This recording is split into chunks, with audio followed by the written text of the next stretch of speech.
এই পৃথিবীর বর্তমান যে অশান্তির আগুন দাও দাও করে জ্বলছে, এই অশান্তির আগুন ততদিন পর্যন্ত পরিপূর্ণভাবে নিবারণ হবে না, এটা নির্বাপিত হবে না, যতক্ষণ না পর্যন্ত কোরআন সুন্নাহর আদর্শ মানুষ গ্রহণ না করবে।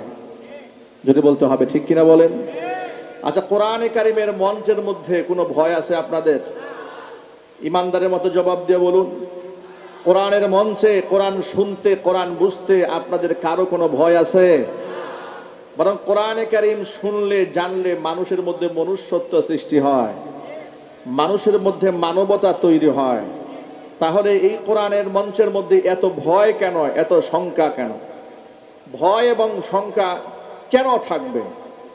হ্যাঁ, ভয় এবং শঙ্কা থাকতো মুনাফিকদের অন্তরে। কোরআন যখন নাজিল হতো, নাজিল হওয়ার সময় তারা সবসময় আশঙ্কায় থাকতো, আতঙ্কে থাকতো। না জানি কোরআন শরীফের কোন আয়াত আমার কুকর্মের সাক্ষী হয়ে দাঁড়ায়, না জানি রাসূল পাক সাল্লাল্লাহু আলাইহি ওয়াসাল্লামের কাছে আমার চরিত্র নাকি তুলে ধরা হয়। এরকম ভাবে ১৫০০ বছর আগে মুনাফিকরা চরম আতঙ্কে থাকতো। এমনকি আয়াত যখন নাজিল হতো তখন তারা বলে বেড়াতো, আইয়ুকুম যাদাতুহু হাদিহি ঈমানা। এই যে তোমাদের আয়াতটা যে নাজিল হয়, এগুলা শোনাতে তোমাদের কি ফায়দা হয়? এগুলো শুনে কি লাভ? এগুলা শুনে, এগুলা শ্রবণ করে, তেলাওয়াত করে তোমাদের কি ফায়দা হয়? আইয়ুকুম যাদাতুহু হাদিহি ঈমানা। আল্লাহ পাক বলেছেন, ফাআম্মাল্লাযীনা আমানু ফাযাদাতহুম ঈমানাও ওয়া হুম ইস্তাবশিরুন। যারা ঈমানদার, কোরআনে কারীমের আয়াত নাজিল হলে তাদের ফায়দা হয়। চিৎকার দিয়ে এখন সুবহানাল্লাহ, আরো জোর আওয়াজে বলতে হবে সুবহানাল্লাহ। আজকে আমাকে নির্ধারিত বিষয় দিয়েছে সূরাতুর রহমান। সূরা আর রহমান এটা কোরআন মাজিদের এক চমকপ্রদ সূরা, যে সূরার মধ্যে আল্লাহ তাআলা বারবার নিয়ামতের কথা স্মরণ করিয়ে দিয়ে বান্দাকে জিজ্ঞেস করেছেন, ফাবি আইয়ি আলাই রাব্বিকুমা তুকাযযিবান। তোমরা তোমাদের রবের কোন কোন আয়াতকে তোমরা অস্বীকার করবে? নবী করিম সাল্লাল্লাহু আলাইহি ওয়াসাল্লাম এই সূরাটি সাহাবায়ে কেরামের সামনে তেলাওয়াত করলেন। তেলাওয়াত করার পরে সাহাবায়ে কেরাম যখন শুনলেন, হুজুর বললেন, আমি এই সূরাটি আমি লাইলাতুল জিনদেরকে আমি শুনিয়েছিলাম সূরা আর রহমান তেলাওয়াত করে। জিনেরা শ্রোতা হিসেবে তোমাদের চেয়ে অনেক শ্রেষ্ঠ ছিল, কারণ যতবার আমি তেলাওয়াতের কোরআন শরীফের এই আয়াতের মধ্যে এসেছি, ফাবি আইয়ি আলাই রাব্বিকুমা তুকাযযিবান, তোমরা আল্লাহর নিয়ামতের কোন কোন নিয়ামতকে তোমরা অস্বীকার করো, ততবার জিনেরা একেবারে সমস্বরে সকলে বলে উঠেছে যে আল্লাহ, এমন কোন নিয়ামত নাই, এমন কোন নিয়ামত নাই তোমার যে নিয়ামতের সামান্যতম আমরা অস্বীকার করতে পারি, বরং সমস্ত প্রশংসা তোমার। চিল্লা এখন সুবহানাল্লাহ। যতবার আল্লাহ রাসূলের কথা বলেছেন ততবার জিনেরা এই সাক্ষ্য প্রদান করেছে। হাদিস শরীফের মধ্যে এসেছে, নবী করিম সাল্লাল্লাহু আলাইহি ওয়াসাল্লাম বলেছেন যে প্রতিটা জিনিসের মধ্যে একটি আকর্ষণীয় জায়গা থাকে। কোরআনে কারীমের চমকপ্রদ আকর্ষণের জায়গা হচ্ছে, এর দুলহান বলা যায়, আরুসা বলা হয় কোরআন মাজিদের সূরা আর রহমানকে। আর রহমান দিয়ে আল্লাহ পাক এই সূরার সূচনা করেছেন। আর রহমান আল্লামাল কোরআন, দয়াময়, প্রচন্ড দয়ালু আল্লাহ রাব্বুল আলামিন, যিনি কোরআন শিক্ষা দিয়েছেন। একটুখানি খুব ঠান্ডা মাথায় চিন্তা করবেন, রহমান শব্দের অর্থ দয়ালু, রহিম শব্দের অর্থ দয়ালু। এই কমন কথাটা আমরা সকলেই জানি, যেহেতু সূরা ফাতিহা আলহামদুলিল্লাহ সকলের মুখস্থ আছে। সূরা ফাতিহা মুখস্থ জানি কে কে? হাত দেখি তো ভাই। সূরা ফাতিহা কার কার মুখস্থ আছে? মাশাআল্লাহ। আল্লাহ পাক যেন এর পরিপূর্ণ বারাকা আমাদেরকে দান করেন। রহমান এবং রহিম, আমরা যখন বাংলা তর্জমা পড়ি আমরা কি বলি?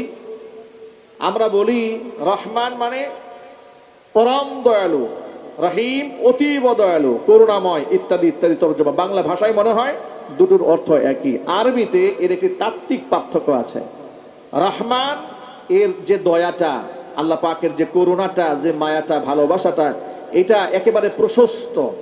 নামাজি, বেনামাজি, আস্তিক, নাস্তিক সকলের জন্য আল্লাহ পাকের যে দয়াটা সমভাবে প্রযোজ্য হয়, সেই দয়াটা হচ্ছে রহমান। এর মানে হচ্ছে আল্লাহ দয়ালু, রহমান লিদ দুনিয়া, দুনিয়ার জন্য আল্লাহ পাক রহমান রহমান। কিন্তু পরকালে আল্লাহ রহমান থাকবেন না, পরকালে আল্লাহ হবেন রহিম। আল্লাহ পাকের রহিম নামের গুণ আল্লাহ পাক সেদিন মানুষের সামনে তুলে ধরবেন, যার দরুন সেই দয়াটা বিশেষ শ্রেণীর মানুষ ছাড়া সকল ভারে সমহারে সবাই সেদিন আল্লাহর দয়া পাবে না। এই পৃথিবীতে আল্লাহ পাক তার রহমান, আল্লাহ পাক তার এই রহমান নামের ইজহার এভাবে করেছেন, ধনী গরিব, রাজা প্রজা, আলেম জালেম, শিক্ষিত অশিক্ষিত, নামাজি বেনামাজি, আস্তিক নাস্তিক, সকলকে আল্লাহ পাক দয়া করেন। কোন ব্যক্তি যদি আল্লাহকে গালমন্দ করে তার রিজিক বন্ধ হয়ে যায় না। যদি আল্লাহ পাককে অশ্লীল ভাষায় কথোপকথন করে তারপরেও তার জবান বন্ধ হয়ে যায় না। কেউ যদি আল্লাহর বিরুদ্ধে খাতা কলমে লেখে কিংবা বই ছাপায় দেয়, তাতেও আল্লাহ রাব্বুল আলামিন তার হাতটাকে অবশ করে দেয় না। এ দয়াটা কার? যদি বলেন ভাই দয়াটা কার? উদাহরণস্বরূপ বলি, এদেশের আলেম ওলামাদেরকে যখন স্বৈরাচারীর আমলে জেলখানায় নেওয়া হচ্ছিল, হাতের মধ্যে হাত করা, পায়ের মধ্যে ডান্ডা বেরি পরানো, এই দৃশ্যগুলো দেখে আমি নিজে 2018 সালে যখন মাহফিল মঞ্চ থেকে নামিয়ে হাত করা পরি আমাকে যখন নেওয়া হয়েছিল আদালত প্রাঙ্গণে, তা আমাদের খুব ঘনিষ্ঠ জনের লোকেরা বলেছিল, আচ্ছা হুজুর, এরা যে আলেমদের সাথে এত বিয়াদবি করে, আল্লাহ কি ওদের হাতগুলা অবশ করে দিতে পারে না? লোকেরা বলতো, এরা যে আলেমদের পায়ে ডান্ডা বেরি পরায়, এত বড় নাফরমানি এরা করে, গুস্তাখি এরা করে, আল্লাহ কি এদের পা গুলাকে অবশ করে দিতে পারে না? এই কথার জবাব কি? 1500 বছর আগে নবী করিম সাল্লাল্লাহু আলাইহি ওয়াসাল্লাম ব্যাখ্যা দিয়েছেন, এই দুনিয়াতে আল্লাহ পাকের প্রিয় ভাজন যারা, যাদেরকে আল্লাহ পছন্দ করেন, ওই সমস্ত ব্যক্তিরা দুনিয়াতে যদি পাপও করে, গুনাহ করে, পাপ করার কারণে আল্লাহ পাক ফাআজ্জালা লাহুল উকুবাতা ফিদ দুনিয়া, দুনিয়াতেই তাদের শাস্তি আল্লাহ পাক তড়িৎ গতিতে প্রদান করেন। কিন্তু যে সমস্ত ব্যক্তিদের আল্লাহ মহব্বত করেন না, ভালোবাসেন না, ফামসাকা আনহুল উকুবা, ওই সমস্ত ব্যক্তিদেরকে শাস্তি প্রদান করা থেকে আল্লাহ পাক নিজেকে গুটায় রাখেন, বিরত রাখেন, হাত্তা ইউয়াফিয়াহু বিহি ইয়াউমাল কিয়ামা, যাতে করে কিয়ামতের দিন তাকে পরিপূর্ণ শাস্তি প্রদান করা যায়।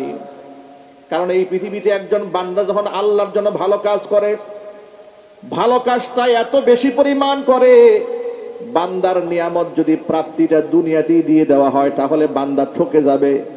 এই জন্য আল্লাহ তাআলা বান্দাদেরকে দুনিয়াতে সামান্যতম নিয়ামত দান করেন, বড় নিয়ামত আল্লাহর কাছে, ওয়াল্লাহু ইনদাহু হুসনুল মাআব, উত্তম বাসস্থান আর উত্তম নিয়ামত, চিরস্থায়ী নিয়ামত আল্লাহ পাক নিজের কাছে বান্দার জন্য সংরক্ষণ করে রেখে দেন।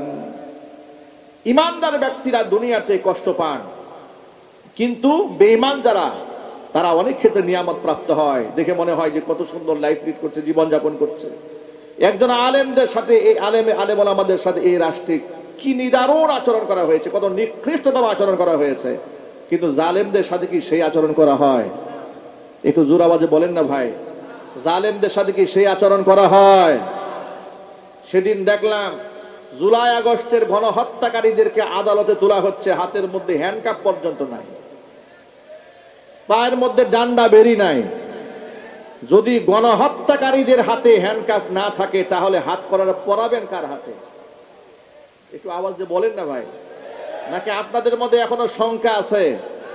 একটু জোর আওয়াজে বলতে হবে। হ্যান্ডকাপ যদি গণহত্যাকারীদের পরানো না হয়, খুনিদের হাতে যদি পরানো না হয়, তাহলে এই হাত করার দরকারটা কি? তাহলে এই হাত করা আইন করে বাংলাদেশে নিষিদ্ধ করে দেওয়া উচিত। কথা জোরে বলতে হবে, ঠিক কিনা জোরে বলেন। আমার প্রিয় ভাইরা, আল্লাহ পাক হচ্ছেন রহমান, এতটা দয়া আল্লাহ পাকের আছে। এই দুনিয়াতে আল্লাহ পাক সকলকেই দয়া করেন, আস্তিককে আল্লাহ বঞ্চিত করেন না, নাস্তিককে আল্লাহ মাহরুম করেন না, নামাজি বেনামাজি সকলের জন্য আল্লাহ পাক রহমান।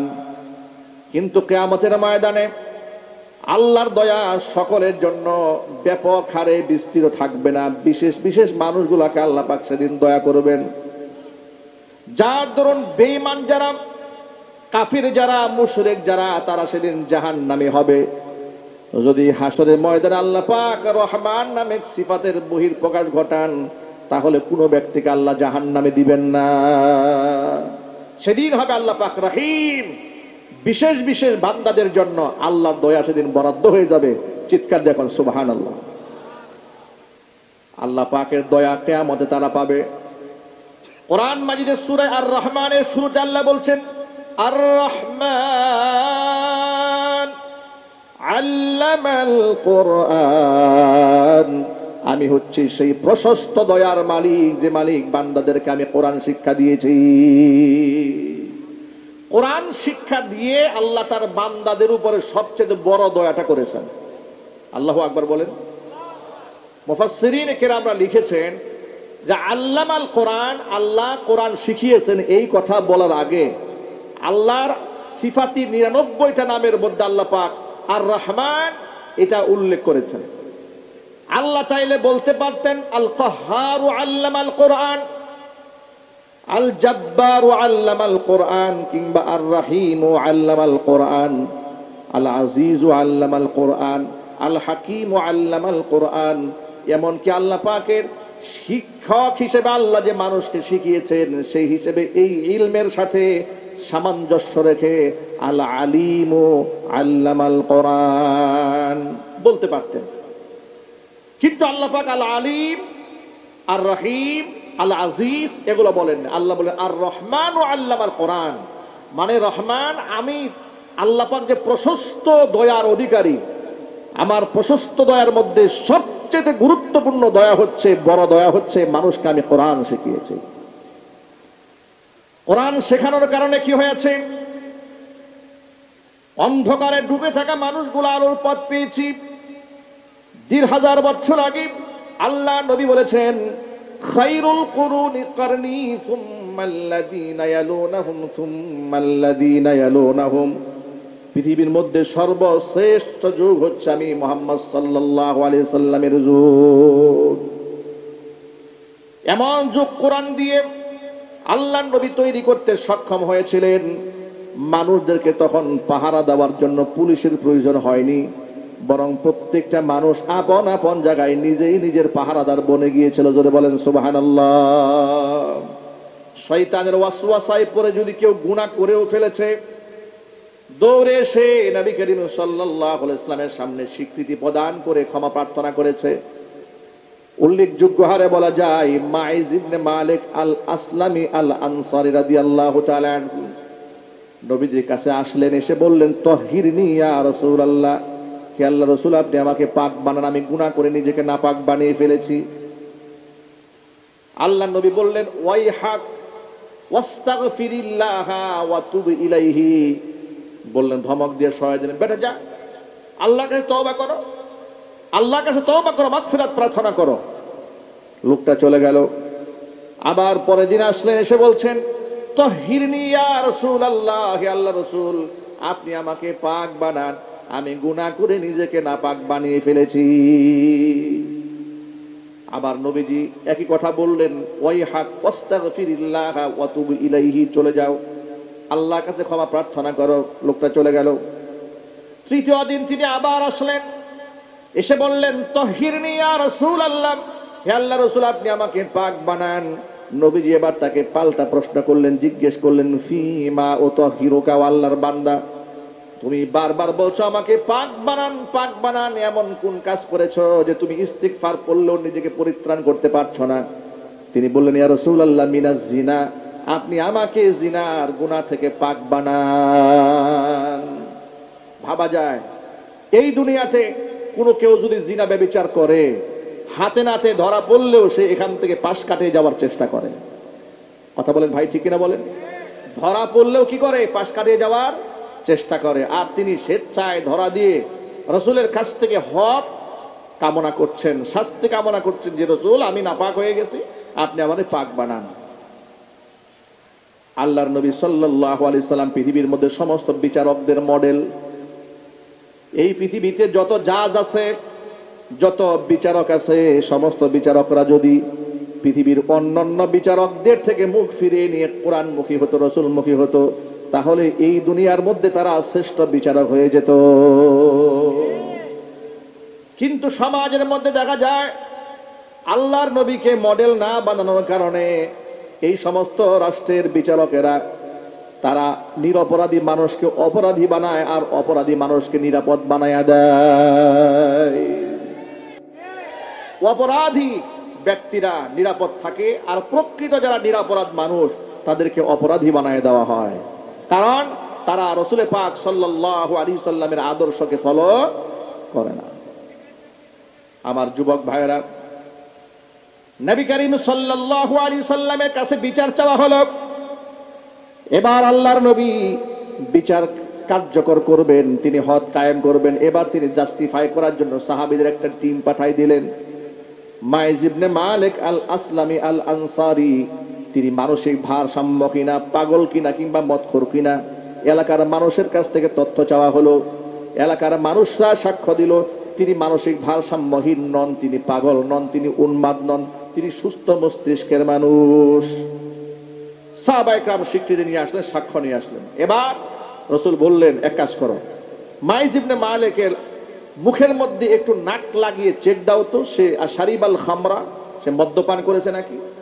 একেবারে মুখের মধ্যে নাক লাগিয়ে সাহাবায়ে কেরাম চেক দিলেন যে হ্যাঁ, তিনি মদ পান করেন নাই।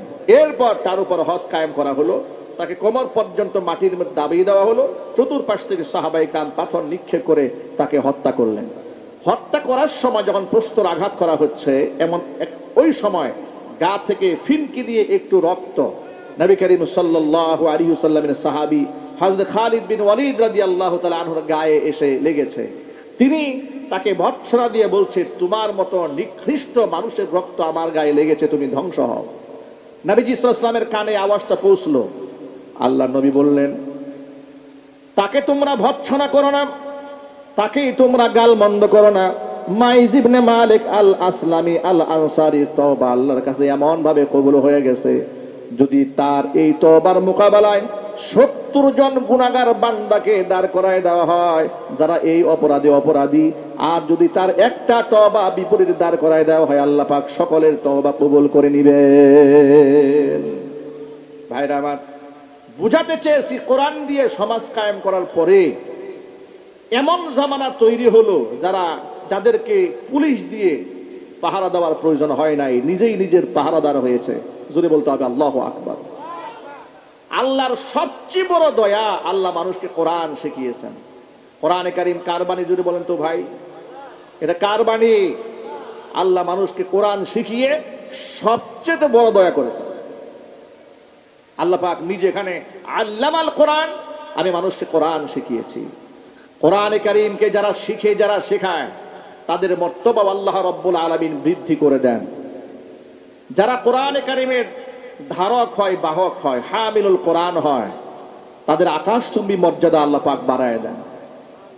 নবী করিম সাল্লাল্লাহু আলাইহি ওয়াসাল্লাম বলেছেন, হাদিসটা বুখারীতে এসেছে, হুজুর বলেন, আল মাহিরু বিল কুরআনি মা সাফারাতিল কিরামিল বাররা, এই পৃথিবীতে যারা দক্ষতার সাথে, যোগ্যতার সাথে কোরআনে কারীম তেলাওয়াত করতে জানে, ওই সমস্ত ব্যক্তিদের মর্যাদা নৈকট্য প্রাপ্ত ফেরেশতা তুল্য হয়ে যায়।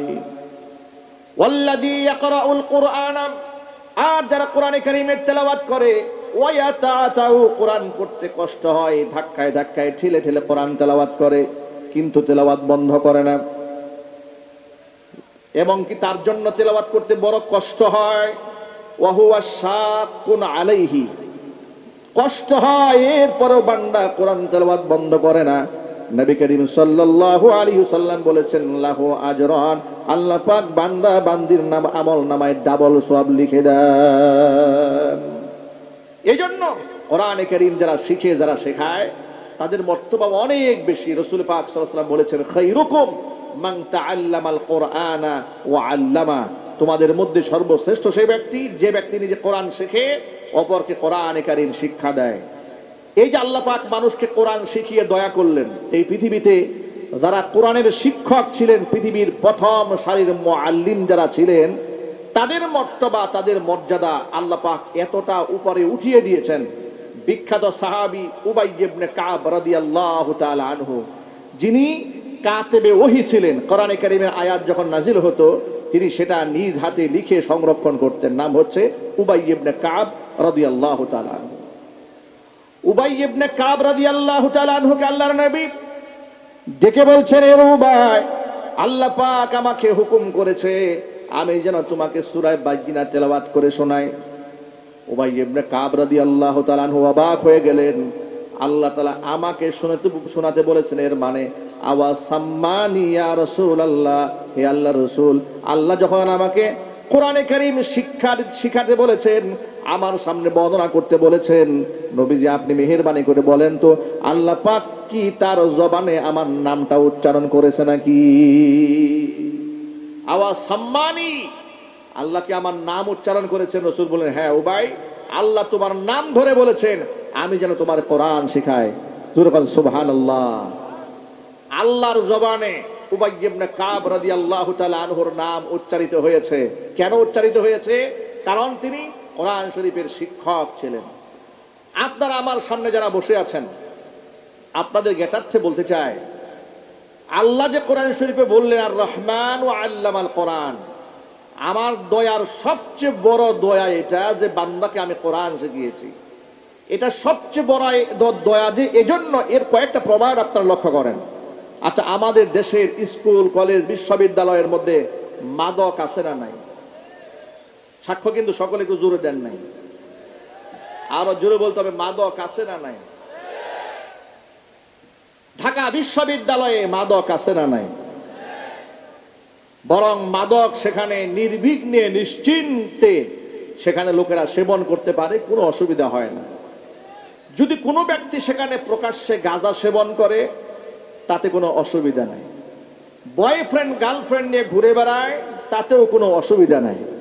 কিন্তু অসুবিধা ছিল বিশ্ববিদ্যালয়ে কোনো ছেলে যদি মুখের মধ্যে দাড়ি রেখে মাথায় টুপি দিয়ে সঠিক সময় জামাতে নামাজ আদায় করেছে, তার পেছনে গোয়েন্দা লাগিয়ে দেওয়া হয়েছে, রয়ের এজেন্টদেরকে লাগিয়ে দেওয়া হতো তারে মৌলবাদ আখ্যা দেওয়ার জন্য।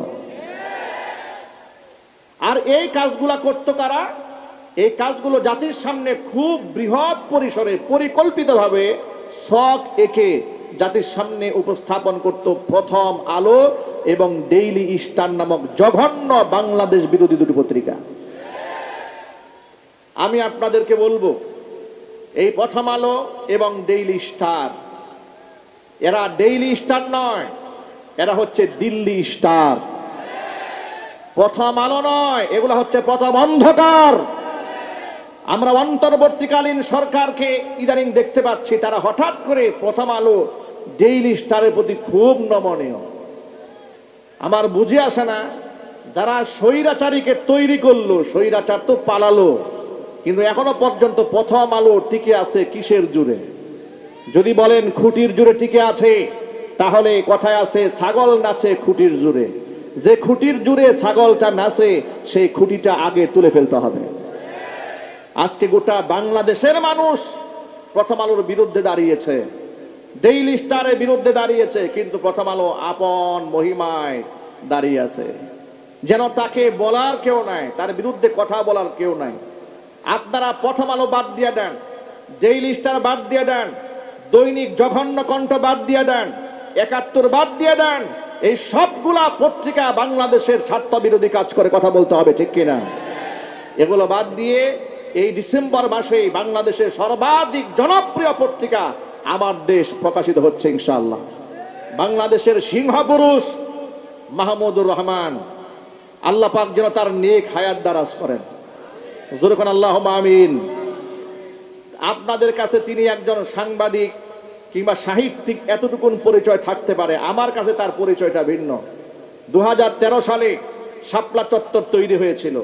2013 সালে গোটা বাংলাদেশের মানুষ একজন আলেমের নেতৃত্বে এক হয়েছিল।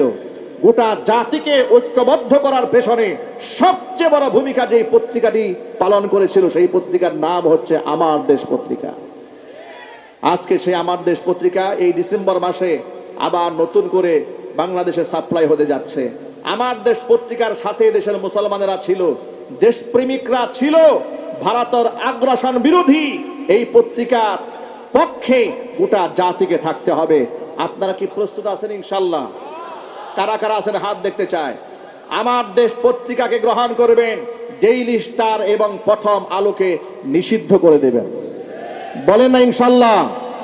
হকারদেরকে বলে দেবেন তারা যেন আমার দেশ পত্রিকা বিতরণ করে, প্রথম আলো ডেইলি স্টার এই ধরনের পত্রিকাগুলো এলাকার মধ্যে যেন না নিয়ে আসে, তাদেরকে বলবেন। আপনারা সাপোর্ট দেবেন তো ইনশাআল্লাহ?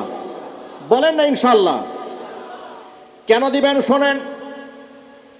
কোরআনে কারিমের ধারক এবং বাহকদেরকে যে সমস্ত পত্রিকাগুলা জঙ্গি হিসেবে মানুষের সামনে উপস্থাপন করে, পিনাকি ভট্টাচার্যের যে রেকর্ড প্রথম আলোর ব্যাপারে আপনারা যারা সচেতন মহল তারা ইতোমধ্যে দেখেছেন, তারা লিখেছে সেখানে জঙ্গি হওয়ার আলামতগুলা কি কি।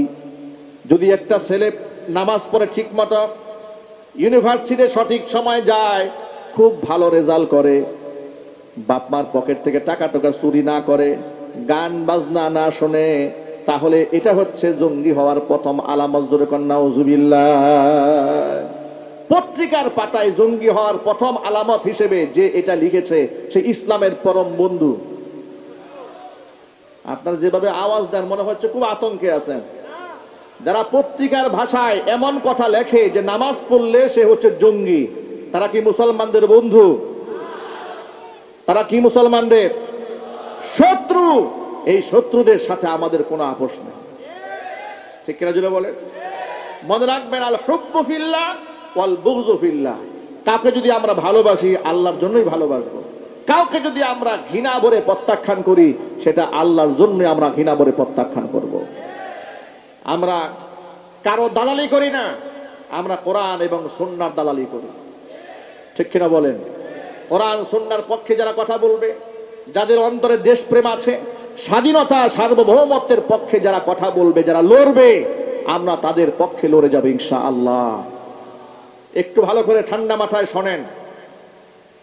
মুফতি হারুন ইজহার হাফিজাহুল্লাহ, তার বক্তব্য আপনার সাংবাদিকদের স্টেটমেন্টে আপনারা দেখেছেন। সাংবাদিকদের সামনে তিনি যে সাক্ষাৎকার দিয়েছিলেন তার ইন্টারভিউটা আপনারা ইতিমধ্যে অনেকে শুনেছেন।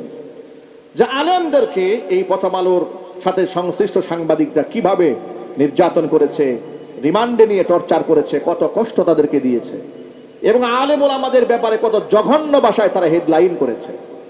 ঢাকা বিশ্ববিদ্যালয়ের যে সমস্ত ছেলেরা প্রকাশ্যে গাঁজা সেবন করে তাদের কিনে এই সমস্ত পত্রিকা কিংবা এই সমস্ত সাংবাদিক কিংবা বুদ্ধিজীবীদের কোনো এক্সকিউজ ছিল না, কোনো মন্তব্য ছিল না। কিন্তু যখনই এদেশের ধর্মপ্রাণ মুসলমানেরা সেখানে দাড়ি পড়েছে, নামাজ পড়েছে, টুপি পড়েছে, তাদেরকে জঙ্গি, মৌলবাদ, উগ্রবাদ কিংবা আন্ডারওয়ার্ল্ডের সদস্য হিসেবে পরিচিত করার জন্য এই সমস্ত পত্রিকাগুলো ভূমিকা পালন করেছে। কথা বলেন ঠিক কিনা বলেন? অথচ আপনাদের সকলকে বলবো, প্রিয় ভাইরা, আমার কাছে আপনার কাছে সবার আগে প্রথম পরিচয় হচ্ছে আমি একজন সাচ্চা মুসলমান। আল্লাহ যে বিধান কোরআনে দিয়েছেন, যে বিধান আল্লাহ রসুল দিয়েছেন, সেটা হাসি মুখে মানতে চায়, সেটা সমাজে বাস্তবায়ন করতে চায়। যদি এটা মানতে গিয়ে, বাস্তবায়ন করতে গিয়ে যদি প্রতিবন্ধকতার শিকার হই, প্রতিবন্ধকতা যারা সৃষ্টি করে তাদের বিরুদ্ধে আমরা লড়তে চাই ইনশাল্লাহ। বলেন আল্লাহ পাক যেন গোটা জাতিকে ঐক্যবদ্ধ বানায় দেন। জোরে করে আমিন। যে কথা বলতে চাচ্ছি সেটা হলো, আল্লাহ বলেন আর রহমান ও আল্লামাল কোরআন, দয়াময় আমি আল্লাহ, আমার সবচেয়ে বড় দয়া বান্দাকে আমি কোরআন শিখিয়েছি। কোরআন শেখাবার কারণে কি হয়েছে একটু লক্ষ্য করেন। রাত যখন 2টা বাজে, রাত যখন 3টা বাজে, আপনারা বিশ্ববিদ্যালয়ের ক্যাম্পাসগুলো একটু ঘুরে দেখবেন। 2:30 বাজে, 2টা বাজে, দেখবেন ইয়াং এবং তরুণ তরুণীরা ফেসবুক, হোয়াটসঅ্যাপ, ভাইবারে অন্যায় প্রেম আদান প্রদান করে, হারাম রিলেশনের সাথে জড়িত হয়ে যায়। কিন্তু একই বয়সের অসংখ্য ছাত্র ছাত্রী মাদ্রাসায় পড়ে, কসম আল্লাহর, বিশেষ করে যতগুলা কওমি মাদ্রাসা আছে, আবাসিক মাদ্রাসা, হাজার হাজার ছাত্র ছাত্রী সেখানে পড়াশোনা করে। একটু মাদ্রাসার মধ্যে রাত 3টা বাজে নজর দিবেন, 2:30 বাজে নজর দিবেন। আমার কথা আপনি শুধু শুধু কেন বিশ্বাস করবেন? হাটাজারি মঈনুল ইসলাম হাটাজারি মাদ্রাসায় আপনি 3 দিনের জন্য মেহমান হয়ে যান, জামিয়া রহমানাতে মেহমান হয়ে যান, বাবুনগরে মেহমান হয়ে যান, পটিয়া মাদ্রাসায় মেহমান হয়ে যান, এই সমস্ত বড় বড় মাদ্রাসার মধ্যে মেহমান হয়ে 3 দিন অবস্থান করেন। রাত 3টা বাজে, 2:30 বাজে যে বয়সের যুবক যুবতীরা ফেসবুক, হোয়াটসঅ্যাপ, ভাইবারে অন্যায় প্রেম ভালোবাসায় নিজেরা একেবারে ডুবে যায়, ওই মুহূর্তে লক্ষ লক্ষ হাজার হাজার মাদ্রাসা ছাত্ররা তাহাজ্জুদের নামাজে দাঁড়িয়ে যায়। কোন প্রেসক্রিপশন দিয়া মাদক বন্ধ করা যাবে না কোরআন ছাড়া। আমি আমার ভাষায় এই জন্য বলি, বুদ্ধিজীবীদের পরামর্শ নিয়ে রাষ্ট্র না চালিয়ে পরামর্শ নিতে হবে দেশ বরেণ্য আলেমদের কাছ থেকে। অন্তর্বর্তীকালীন সরকারকে অন্তরে অন্তঃস্থল থেকে মোবারকবাদ জানাচ্ছি তার এই সম্মানজনক সিদ্ধান্তের কারণে। গোটা রাষ্ট্র স্বাধীনতা সার্বভৌমত্ব যখন হুমকির মুখে পড়েছে, আমাদের পার্শ্ববর্তী দেশের আগ্রাসন যখন দেশের মধ্যে বাঘের মতো থাবা দিতে চেয়েছে, গোটা রাষ্ট্রের মূল্যবান সম্পদ এদেশের হযরত উলামা ইকরামের সাথে ডক্টর মোহাম্মদ ইউনূস একান্তে পরামর্শ নিয়েছেন। ঠিক কিনা বলেন? দেশ ৭১ স্বাধীন হওয়ার পর থেকে এই ২০২৪ পর্যন্ত আলেম ওলামাদেরকে সম্মান দিয়ে, আলেমদেরকে সামনে বসিয়ে দেশের কোন প্রধানমন্ত্রী, প্রধান উপদেষ্টা এভাবে তাদের কথাগুলো কাছ থেকে শুনেছেন, মতামত নিয়েছেন, এমন কোন ঘটনা কি বিগত জীবনে ঘটেছে? একটু জোরে বলেন। তাহলে তার এই ভালো কাজটাকে মোবারকবাদ দেওয়ার কি দরকার আছে না নাই? তারা আলেমদের কথা শুনেছেন, তারা সব ধর্মের মানুষের কথা তারা শুনেছেন, রাজনীতিবিদদেরকে মূল্যায়ন করেছেন, বিভিন্ন রাজনৈতিক দলের নেতা এবং মুখপাত্রদের বক্তব্য তিনি শুনেছেন। আমি বলবো ডক্টর মোহাম্মদ ইউনূসকে, আপনি যেমন আলেমদেরকে কাছে টেনেছেন, আপনাকেও মোবারকবাদ জানাচ্ছি। সাথে সাথে আপনি অবলীলায় তাফসীর মাহফিলগুলো উইদাউট পারমিশন, থানা থেকে কোনো প্রকারের পারমিশন ছাড়া আপনি করার যে সুযোগ তৈরি করে দিয়েছেন, আপনাকে অন্তঃস্থল থেকে মোবারকবাদ জানাচ্ছি। সাথে সাথে আপনার এই কাজকে আরো একটু পূর্ণতায় নেওয়ার জন্য বলছি, এই দেশের বুদ্ধিজীবীদের তালিকায় প্রথম সারিতে দেশের বিজ্ঞ, মুহাক্কিক, মুদাক্কিক, দক্ষ আলেমদের নাম উঠায় দেন। দরকার আছে না নাই? আরো জোরে বলেন, আছে না নাই? ফায়দা কি হবে শোনেন। দেশের বড় বড় মাদ্রাসাগুলো হাজার হাজার, ২,০০০, ৫,০০০, ১০,০০০ ছাত্র যেখানে আবাসিক থাকে, ওই সমস্ত মাদ্রাসার ভেতরে আপনি যদি একেবারে চিরুনি অভিযানও চালান, মাদ্রাসার কোনো ছাত্র, কোনো শিক্ষক একজনকেও মাদকের সাথে জড়িত পাবেন? আওয়াজ আমি সকলের কাছ থেকে শুনতে চাই। যদি মিথ্যা হয় আপনি দাঁড়িয়ে বলবেন, তাহলে আমি আপনার সাথে ইনশাআল্লাহ এই ব্যাপারে যৌক্তিকভাবে আপনি দাবির মোকাবেলা করতে পারেন। আপনি হৃদয়ের গভীর থেকে শ্রদ্ধা নিবেদন করে এই সত্যকে হাসি মুখে স্বীকার করে বলুন, মাদ্রাসার কোনো একটা ছাত্রের হাতে আপনি সিগারেট পাবেন, গাঁজা পাবেন, যেখানে সিগারেট তো আপনার গাঁজা, আফিম, হেরোইন তো দূরের কথা, সামান্য সিগারেট পর্যন্ত যারা স্পর্শ করে না। আমার প্রশ্ন হচ্ছে, গোটা সমাজ ব্যবস্থার মধ্যে এত মাদক, এত সন্ত্রাসী, এত গুন্ডা, এমন নোংরা সমাজের ভেতরে থেকেও একটি প্রতিষ্ঠানের মধ্যে তার প্রধান প্রিন্সিপাল মুহতামিম সাহেব এতগুলো ছাত্রকে মাদক মুক্ত রাখলেন কি করে? এটা হলো প্রশ্ন। ঠিক কিনা বলেন? আমাদের দেশে মাদকের ব্যাপারে একটা আইন আছে। ২০২১ সালে স্বৈরাচারী সরকার আইন করেছে। আইন কি? আইনটা হচ্ছে এই, যদি কোনো ছেলের বয়স ২১ বছর হয়ে যায়, ছেলে মেয়ের বয়স, তারা প্রাপ্তবয়স্ক, এই প্রাপ্তবয়স্ক ছেলে মেয়ে যদি সরকারের কাছে মদ পান করার পারমিশন চান, তাহলে সরকার বিবেচনা করে তাকে মদ পান করার লাইসেন্স দিতে পারেন। আর কোন মহল্লায় যদি লাইসেন্স প্রাপ্ত ১০০ মদখোর থাকে, তাহলে তারা যদি ট্রেড লাইসেন্স চান যে আমরা এলাকায় একটা মদের বার খুলতে চাই কিংবা দোকান দিতে চাই, তাহলে তিনি মদের দোকানও দিতে পারবেন। কেন? দেখেন, একটু লক্ষ্য করেন। এই সেনাবাহিনী যখন কিছুদিন আগে যৌথ অভিযান পরিচালনা করছিল, ঢাকা শহরের একটা প্রাইভেট কার আটকালো।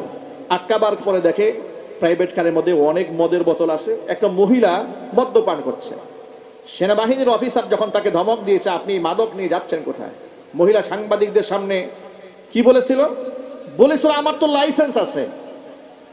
খুব ভালো করে শোনেন, ওই যে আপনাদেরকে বললাম ২১ বছর বয়সে লাইসেন্স দেওয়া যায়, সে সেনাবাহিনী অফিসারকে জোর গলায় বলছে, আপনারা আমাকে হ্যারাসমেন্ট করছেন কেন? আমি মদ খাচ্ছি, আমার পকেটের টাকায় খাচ্ছি, আমার হাতে লাইসেন্স আছে। চিন্তা করেছেন? চুরি তো চুরি, সিনা চুরি। মদ আল্লাহ করলেন হারাম, বান্দা লাইসেন্স দেয় কি করে?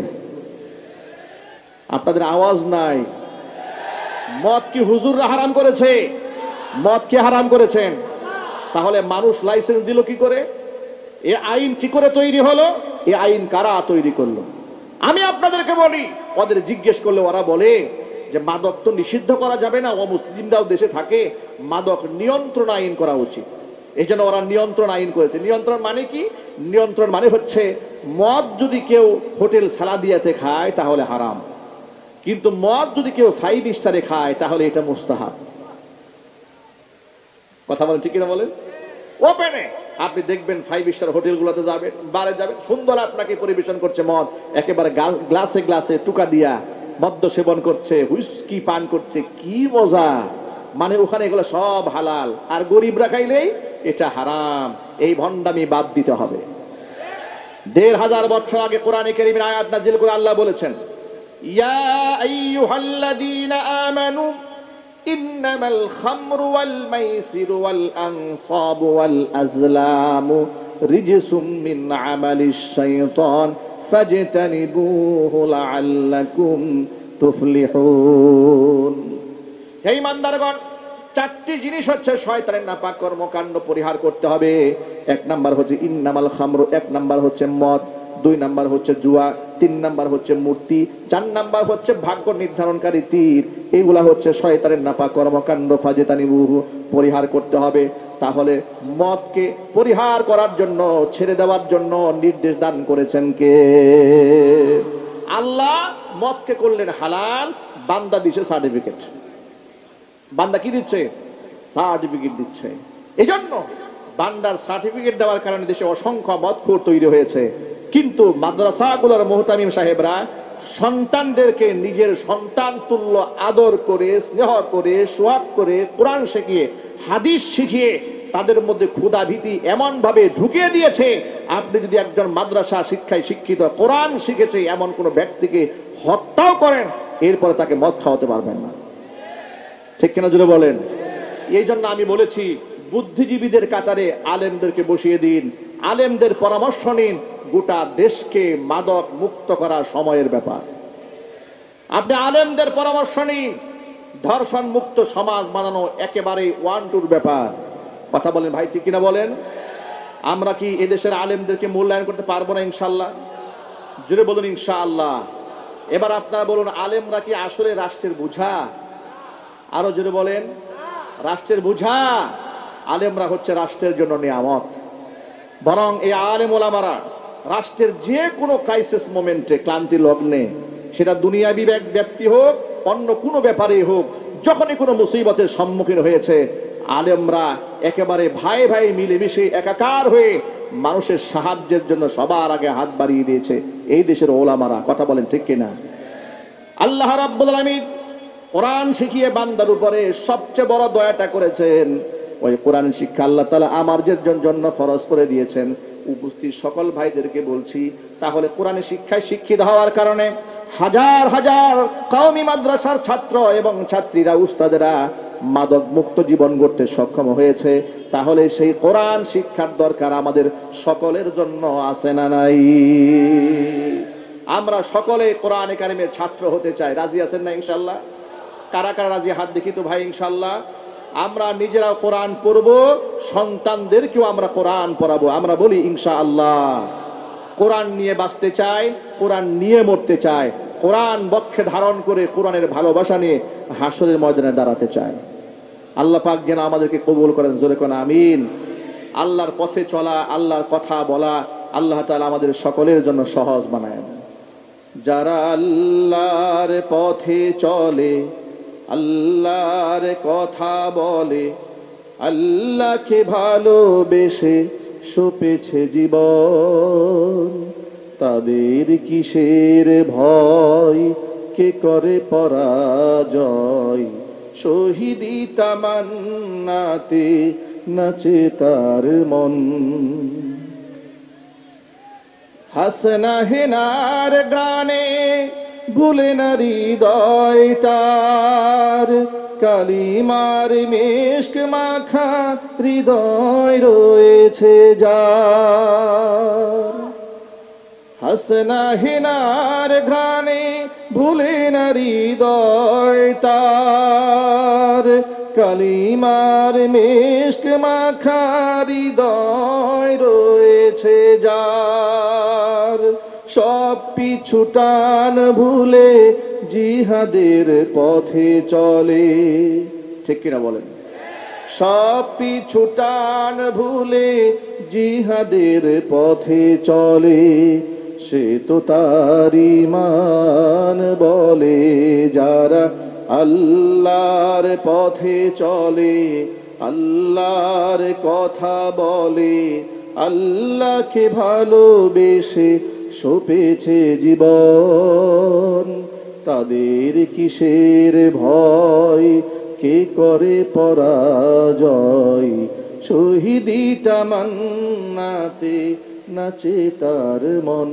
যারা আল্লাহর পথে চলে, আল্লাহর কথা বলে, আল্লাহকে ভালোবেসে সপেছে জীবন, তাদের কিসের ভয়, কে করে পরাজয়। শহীদি তামান্নাতে নাচে তার মন। আল্লাহ রাব্বুল আলামিন আমাদের ঈমানের শক্তিকে বৃদ্ধি করে দিন।